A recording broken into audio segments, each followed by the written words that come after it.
You're listening to Release Your Resistance with Bex Beltran, episode 88.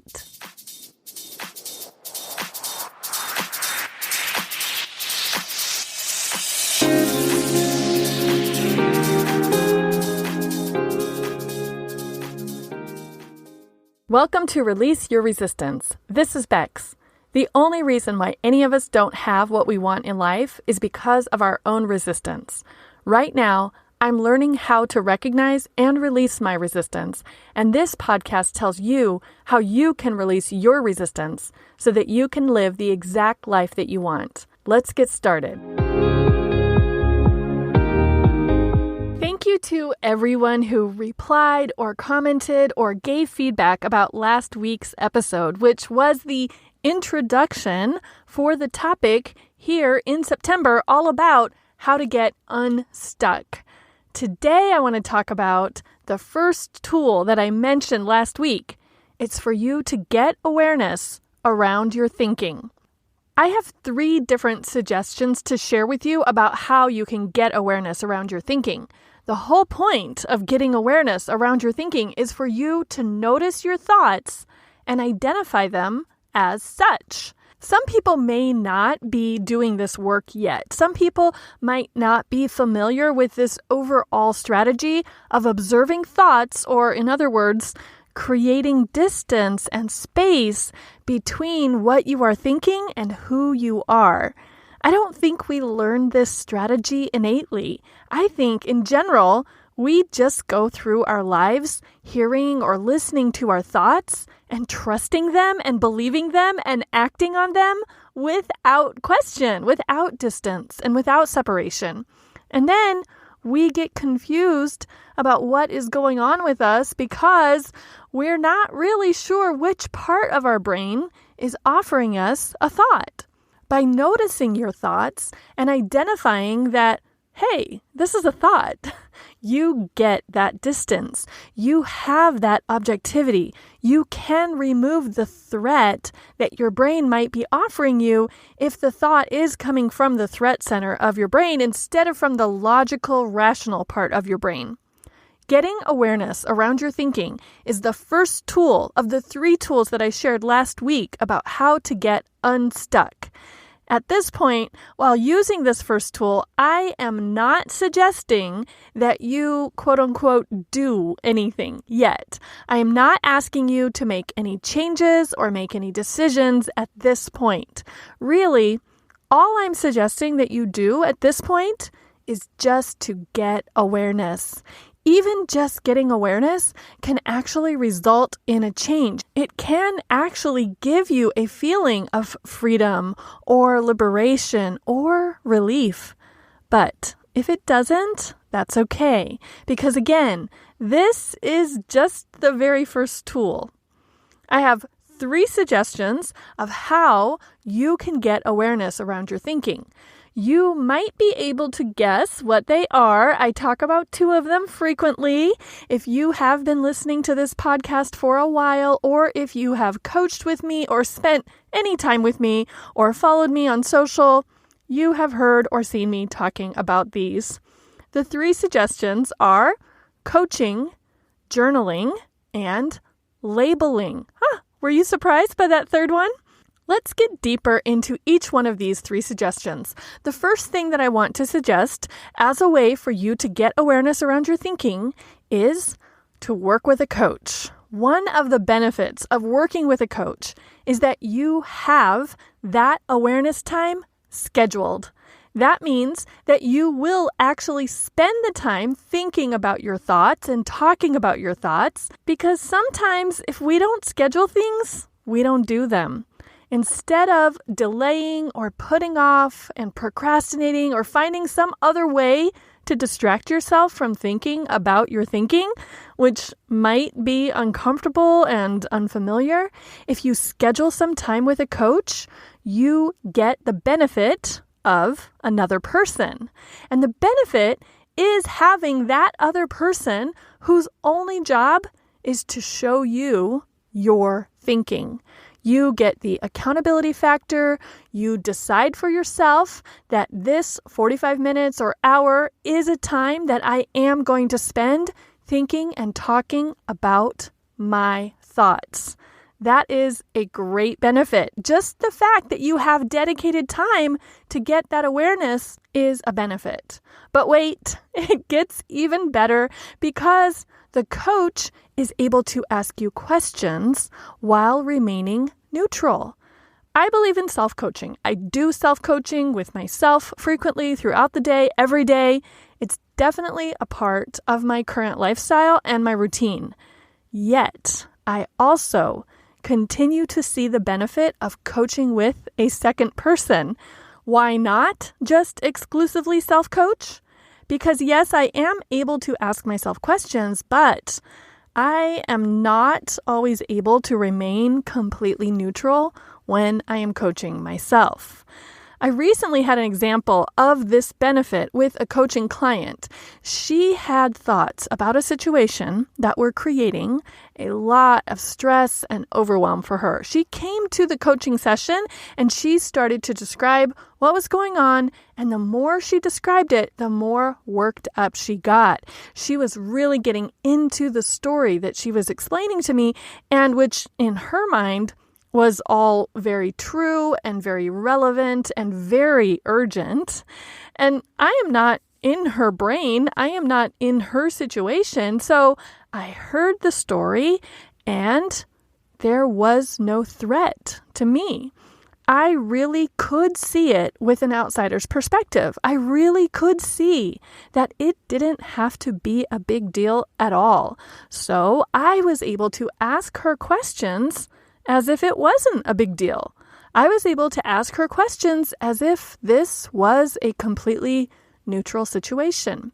And just by giving her that response, instead of getting super excited and threatened and overwhelmed along with her, just by asking her questions, believing that this was a solvable and also maybe it was just as fine as it was situation, gave her a more open perspective. So, hearing this suggestion and this example, would you consider coaching as a way to get awareness around your thinking? If you don't want to get coaching, maybe coaching is not an option for you at this point. If you are interested in another suggestion besides coaching, of course, I have another suggestion for you. It's another one of my favorite topics. It's journaling. Just like in coaching or in self-coaching, as I was describing, journaling gives you the option and the space to ask yourself questions. It gives you that distance. It gives you objectivity. The benefit of journaling frequently or daily is that you have your thoughts written down in the same location, even if you do it digitally on a Word document or in a notes app on your phone. So having your thoughts spelled out in front of you means that you have the option to notice patterns. This has happened to me frequently when I journal. When I notice myself writing something and I almost get a little bored of myself, like, really, Bex, this again? I'm still thinking about this, or I'm still dealing with this. Just that act of having to write it down as I journal is a way to illuminate something that I have been thinking about or poring over or spinning on for a while. I can notice repetition. I can notice things that I can't seem to let go of and areas where I am stuck. And then I can question why I'm not letting go. The opposite also happens sometimes. Maybe I don't see the pattern at all. It is possible that what I'm writing about doesn't even feel repetitive to me in any way. And so it is very interesting sometimes when I flip back to a week ago or a month ago and I see almost verbatim some of the same thoughts that I wrote about today. Even though I didn't recognize them, when I reread what I wrote before, my logical brain is able to see, okay, this is me continuing to think these things, and I don't necessarily need to think them. Hearing the suggestion of journaling, would you consider writing as a way to get awareness around your thinking? If so, or if not, I still have a third suggestion for you when it comes to getting awareness around your thinking. I am calling it labeling. When I think of a label, I think of a sticker that you print out and you put it on something. You are identifying something with that sticker. So labeling a thought is a way to get awareness around it. You can call it what it is. You can identify it. This third suggestion of labeling does not require a second person. It does not require a journal or a notebook or a digital workspace. You really can do this mentally mid-think. Is that a word? I don't think so. As you are thinking a thought, you can also notice it, get awareness around it, and label it. A very basic way to do this is to think to yourself, I am thinking. If you catch yourself telling yourself, I don't have time, instead of just saying, I don't have time, you could add the label, I am thinking I don't have time. Ooh, do you notice the difference there? Using the label creates that distance and objectivity that I was mentioning earlier. Labeling something as a thought lets you see it as a thought instead of mindlessly believing it is the actual 100% irrefutable truth that we might have just assumed prior to getting awareness around our thoughts. I'll give you an option that goes along with labeling that might help you to get some practice doing this because it is a practice. We don't necessarily insert labels as we are thinking. So one way that you could practice labeling is to practice on other people. This is something that you can do internally, silently to yourself about other people. The benefit of practicing on other people is that you do have that distance, that neutrality that I mentioned when I was telling you about the coaching example. So I am not suggesting that you practice by coaching other people, especially if they haven't asked you to, but I am suggesting that when you think about what other people are thinking, you have that same neutrality. As an example, imagine that you are in a grocery store and you see someone, a stranger, behaving in a way that stands out a little bit. Maybe they are very agitated and making a big deal and making a lot of noise. Or maybe they're not being loud at all. Maybe they're being very quiet and timid. So just imagine that you notice their behavior. You pay attention to how they are acting. The way that you could practice labeling is to notice what they say, what they do, and you internally in your mind imagine what they might be thinking. That's interesting, right? If you notice someone being very timid, you could think to yourself, I wonder what that person is thinking to make them behave that way. You might assume they are thinking the thought, I don't belong here, or I don't know what I'm doing. Or they might be thinking the thought, I'm worried that people are judging me. See how you noticed all the possible thoughts? See how you have distance and objectivity from the other person and were able to guess what they might be thinking without being sure of the truth? By practicing on other people where the stakes are very, very low, you can get your mind into the routine or the habit of identifying thinking. And then you might be able to label your own thoughts. When you notice, oh, here I am getting worked up, I'm getting very agitated, I'm getting very excited, you can wonder, why am I doing this? What am I thinking? Aha! And now you can label, oh, I have the thought that something is unfair, or I am thinking that something might be taken away from me. That thought, that thinking is creating the feeling of agitation and leading to agitated actions. Let's do an example together. Here it is. Someone wants to quit something. Imagine a fictional person, and let's say that she wants to quit her job, but she feels stuck. She wants to quit, But she keeps looping around on if she should, but then she doesn't want to, but she really does.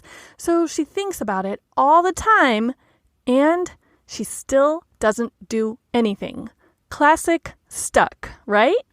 If this example doesn't apply to you, just substitute the idea of quitting with something else that you might be stuck on. So how could we use the tool of getting awareness around thinking, using the suggestions that I gave, coaching, journaling, and labeling, for someone who wants to quit her job, or whatever your example is? This person wants to quit her job, but she feels stuck and she feels unable to quit, even though that is what she wants to do.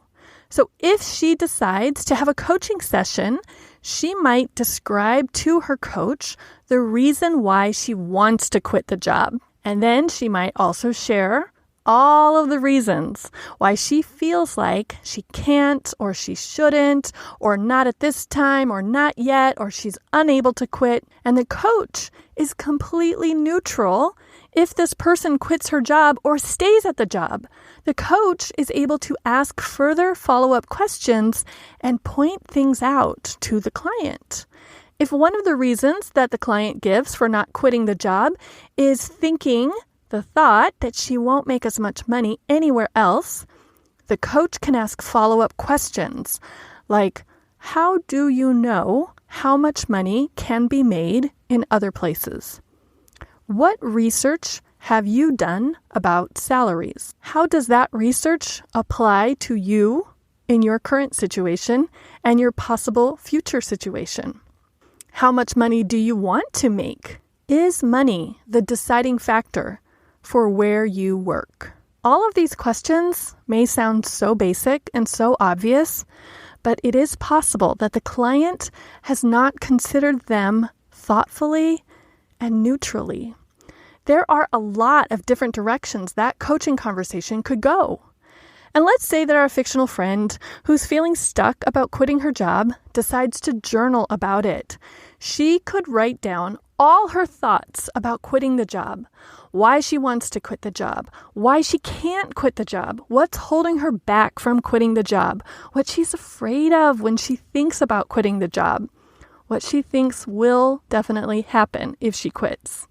By writing all these thoughts down, she has them in front of her in black and white. By being honest with herself when she's writing in her journal, maybe she will notice that one of the reasons that she can't quit the job is because she thinks that people will be upset if she quits. Or maybe she notices that she is afraid that her coworkers, who she really likes, will have to do more work if she ends up quitting. Okay, now she has awareness. She can label those two sentences as thoughts. She can say, oh, I am thinking that people will be upset. I have the thought that my departure will create more work for other people. And can I point out, we haven't asked for any changes yet. We haven't made any decisions at this point. All we are doing with this one tool is we are just getting awareness around thinking.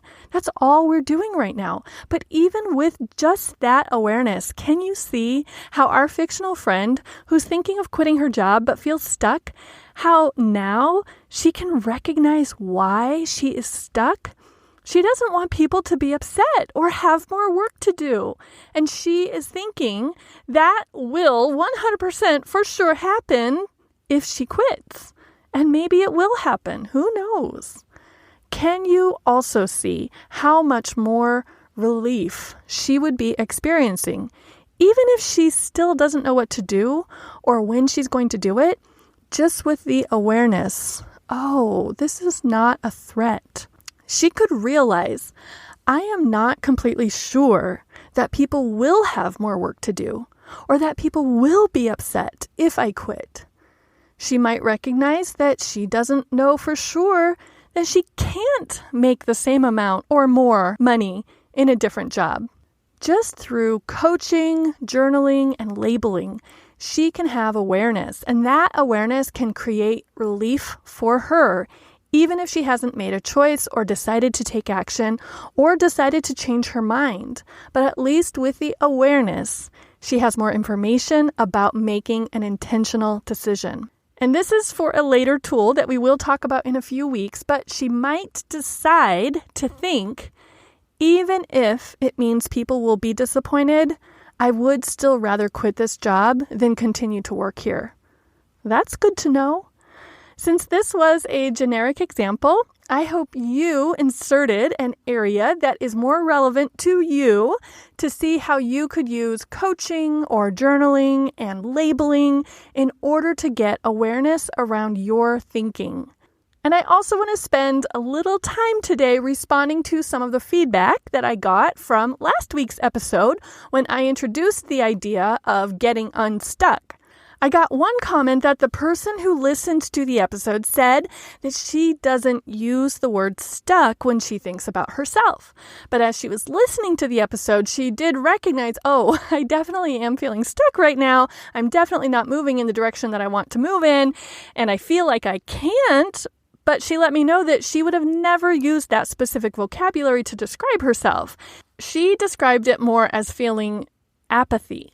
So I can totally see that and I can relate to that. And maybe you can too. So have you ever wanted to do or get or try something but had resistance to it or felt stuck so much so that you didn't try anything and maybe even talked yourself out of it and decided not to want it after all? Very apathetic, right? Staying stuck does take less effort than getting unstuck. So I can see how apathy would be attractive to our energy-conserving amygdalas. And I love this comment because it opened my thinking a little further, and I was able now to share it with you this week in case, like the other listener, you don't really identify with the stuck description. What other differences or similarities have you noticed as you listened last week and now again this week? What questions do you have about getting awareness around thinking? Next week, we will be talking about checking your thoughts against results. So what questions does that topic bring up for you? I cannot wait to hear all about it and incorporate your feedback into next week's episode. And one last thing before we go, I love getting comments, feedback, and reviews. All of it inspires me and encourages me. Even constructive criticism gives me something to think about and consider about where I can learn and grow. So keep it coming. And thank you. And this week I wanted to share a comment that I got in response to last week's episode. I have really been enjoying the podcast lately and hearing all of the guests. As I was listening to last week's episode, I was lost in thinking, this is exactly about me. She is talking directly to me. Well, thank you so much. Every podcaster's goal is to connect deeply with listeners. So, of course, I was overjoyed when I got that comment. And one more review, just in case it inspires you to leave a review somewhere. I love starting my Friday with this podcast, a real motivator. I love Bex's positive perspective and amazing insight. Thanks, Bex. Keep it up. I will keep it up. Thank you so much for the comments, reviews, and encouragement. You can leave a comment on the show notes for this episode at bexb.org/awareness. Thank you so much for listening today, and I will talk with you next week.